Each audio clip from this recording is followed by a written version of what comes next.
اور بخاری میں وہ بڑی مشہور حدیث ہے، نبی علیہ السلام کے لیے جب ممبر تیار کیا گیا تو ممبر سے پہلے آپ کھجور کے تنے کے ساتھ ٹیک لگا کے خطبہ دیا کرتے تھے. تو صحابہ کہتے ہیں جب آپ ممبر پہ چڑھے تو ہمیں چیخنے کی، رونے کی آواز آئی جیسے کوئی اونٹنی کا بچہ روتا ہے. تو اب بندہ کوئی نظر نہیں آ رہا تھا. تو نبی علیہ السلام کو تو خیر سمجھ آ گئی، آپ اترے، آپ اس کھجور کے تنے کے پاس آئے اور آپ نے اس کے اوپر ہاتھ پھیرا، اور کہتے ہیں جیسے بچہ ہچکیاں لیتا لیتا خاموش ہوتا ہے نا، اس طریقے سے وہ خاموش ہو گیا. یہ ساری چیزیں بتاتی ہیں کہ اللہ اور اس کے رسول عز و جل و صلی اللہ علیہ وآلہ وسلم کے ساتھ ان ساری بے جان چیزوں کا بھی یعنی معاملات جوڑے ہوئے ہیں. بابوں کا کوئی لینا دینا نہیں اس طرح کے معاملات کے ساتھ، نہ بابوں کو ان چیزوں کا پتہ ہے کہ ان کے نام کے اوپر کیا کچھ ہو رہا ہے. اور اگر خدا نخواستہ انہوں نے خود کیا تو وہ اپنے کیے ہوئے اعمال خود اللہ کی بارگاہ میں جا کے دیکھیں گے. ہم ان کے بارے میں حسن ظن رکھتے ہیں، لیکن جب آپ ہمیں کلیم کرتے ہیں کہ انہوں نے یہ کیا ہے تو پھر آپ خود ہی یہ کر رہے ہوتے ہیں کہ ہمیں موقع مل جائے. اور یہ تو وہ بزرگ ہیں جن کے بارے میں کہتے ہیں بہشتی دروازہ ہے. ہم کہتے ہیں جی بہشتی دروازہ تو خانہ کعبے کا دروازہ بھی بہشتی نہیں ہے. دکھائیں کہاں لکھا ہوا ہے کہ جو کعبے کے دروازے سے گزر گیا تو وہ جنتی ہے.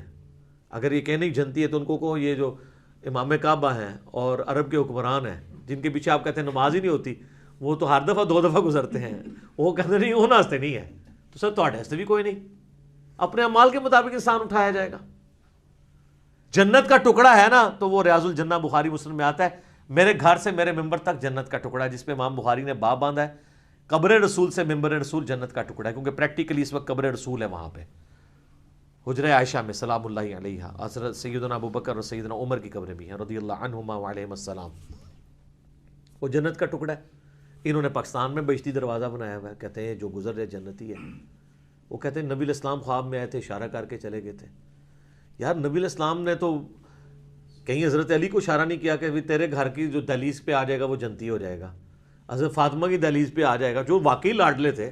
آپ کے تو نام ہے دیے ہوئے لوگوں کو، مولا علی کے بارے میں تو کوئی ایسی بات نہیں آئی ہے. تو آپ جھوٹی باتیں منسوب کرتے ہیں. اور پھر ہمارے بھی پرائم منسٹر صاحب جو ہیں ان کی بھی مطلب یہاں پہ عقیدت وابستہ ہو گئی ہے، کیونکہ اب جو ان کی موجودہ وائف ہیں وہ ان کے ساتھ عقیدت رکھتی ہیں. اور آپ پتہ وہ سجدے میں بھی گرا دیا تھا انہوں نے جا کے ان کو وہاں پہ. تو وہ بھی جہاں کہیں جاتے ہیں وہ کہتے ہیں جی ہم ان کی اسلام کے لیے بہت خدمات ہیں.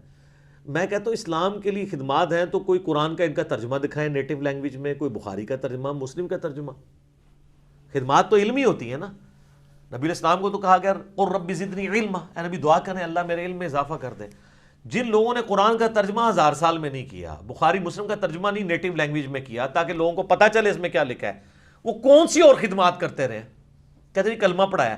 اچھا کلمہ پڑھانے سے آپ مان لیں گے؟ کہتے ہیں ہاں. ہم کہتے ہیں ڈاکٹر ذاکر نائک نے ہزاروں کو پڑھایا اور ویڈیوز موجود ہیں، آپ کے تو بابوں کی ویڈیوز بھی نہیں ہیں، تو وہ اولیاء اللہ ہے؟